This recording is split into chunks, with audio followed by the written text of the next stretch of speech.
Opening tonight's program is the Director of DARPA, Dr. Stephen Walker. Thank you. Please be seated and comfortable. We're at the end of day 2 here at D60. It's gone by fast, and it's been a lot of fun already. I'm sure tonight will be no exception. Tonight, at this anniversary dinner, we will celebrate DARPA and its 60 years. We will celebrate the organization's many achievements, but as we do, it's important to remember that it was the people at DARPA and the people in our broader community we work with, the people that challenged us, funded us, led us, performed the work for us, and supported each of us during our time at DARPA, that made the impossible possible these last 60 years. So we have several distinguished people here tonight. I want to just spend a few moments recognizing them. I just ask them to stand and wave to the crowd briefly when I mention their name. Hopefully they're not eating their salad yet. But to me, each one of these folks represents a key part of the community of people that helped enable our work over these last 60 years. So first, it's my pleasure to introduce our dinner speaker and his wife this evening, Admiral William McRaven and George Ann McRaven.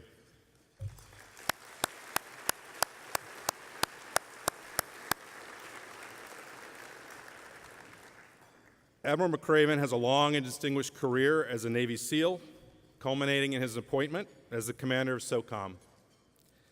He has benefited from the work of DARPA throughout his career and probably challenged us a time or two to do better.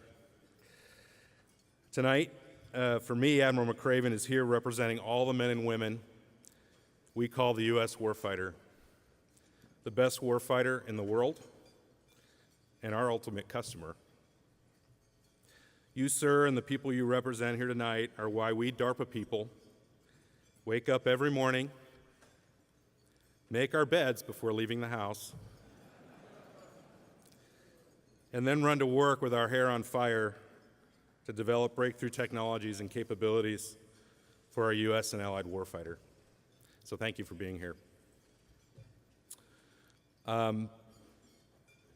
Unfortunately, Congresswoman Stefanik had to cancel on us tonight. There's probably a lot going on in Congress right now.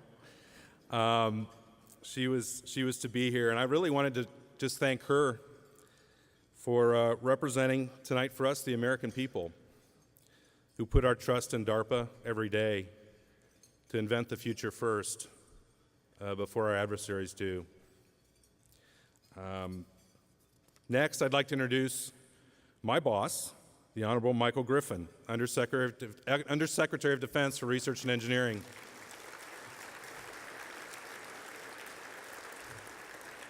That's a mouthful, Mike.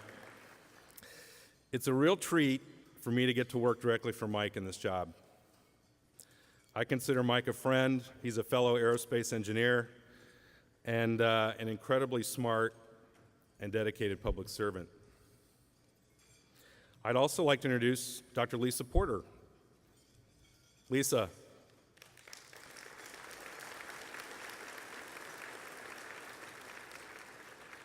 Lisa's been nominated to be the principal deputy to Mike. If that comes to pass, she will be a DARPA person in a very high place in the Pentagon, which we always like. So thank you. Tonight, Mike, for me, you represent DoD leadership, obviously, and the autonomy and the flexibility that the Pentagon has granted DARPA over the years to create, to innovate, to try and fail and then try again. Thank you for that freedom and autonomy. May it always continue. I know it will under your leadership. And as long as we're introducing DARPA alum, I want to introduce Brett Giroir. Brett.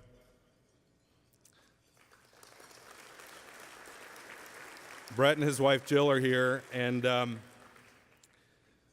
Brett is another DARPA alum in a very high place, Assistant Secretary of Health and head of our Public Health Service. So thank you, Brett, for being here. So I would be remiss if I did not introduce some of the men and women who came before me and held this job. These folks for me tonight represent all the men and women, both government and contractor, who have previously served at DARPA. They're our DARPA alumni. But of course, these former directors represent a lot more. They led this incredible organization, each in their own style, with their own vision, all the while maintaining the culture of this place entrusted to them while they were here. For that, the current employees of DARPA, and quite frankly, this country, are extremely grateful. So I'll call your name in the order you served. That way I stay out of trouble. Dr. Craig Fields.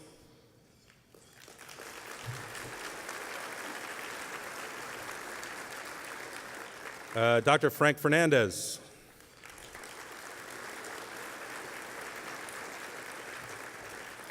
Dr. Tony Tether.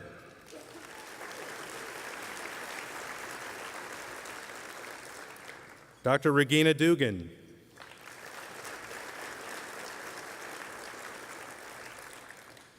And my former boss, Dr. Arthur Prabhakar.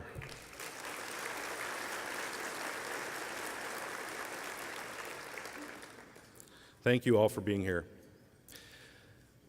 I'd like to introduce my deputy and right-hand man, because he's going to run the next one of these conferences, Dr. Peter Hynum. Peter.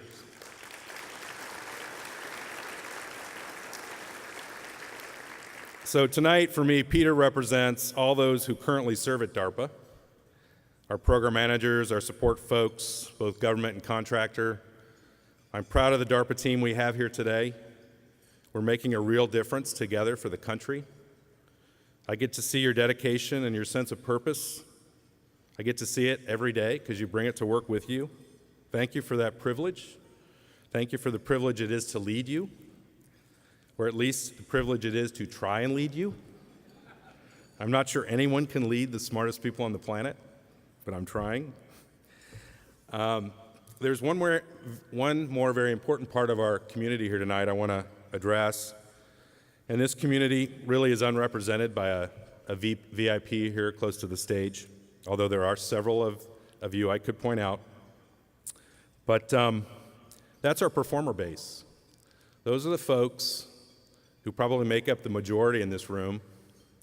Our university professors, grad students, engineers at companies large and small, the small businessmen and women, the FFRDC, DoD, and national lab scientists that we work with.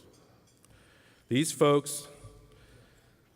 the folks that actually develop the breakthroughs for us, that come up with some of our greatest ideas and implement them. You are unrepresented by a VIP here tonight, and how appropriate that is. You do all the work and get none of the credit. But make no mistake, we know what you do for us, and we are extremely grateful for what you do. And actually, I lied. There is one more group of people that I want to recognize. This part of our community enables all the other parts. Enables our warfighters and stakeholders to do their very important jobs. Enables our congressional and defense leadership. Enables both current and past DARPA employees, and enables our performer base. This section of our community rarely gets the credit they deserve. They are vital to the work we do and our ability to do it. They are our spouses and our families, the men and women and kids who support us every day in the jobs we do through good and bad times. And to represent them here tonight, I'm going to surprise my wife, Carrie, and ask her to stand.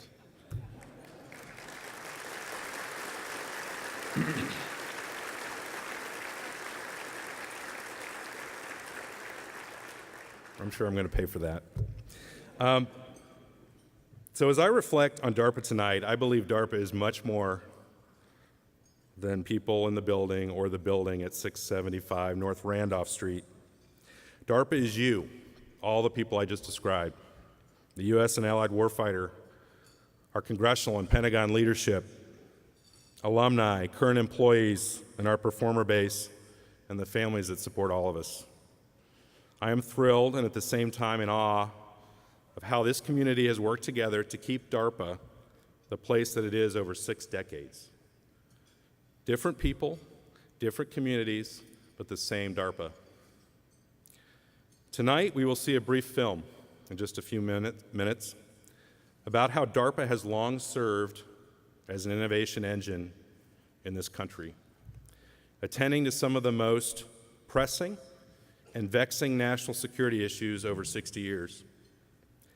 The video includes interviews with several former directors and highlights numerous programs throughout the agency's history, as well as some of our most well-known challenges and breakthroughs.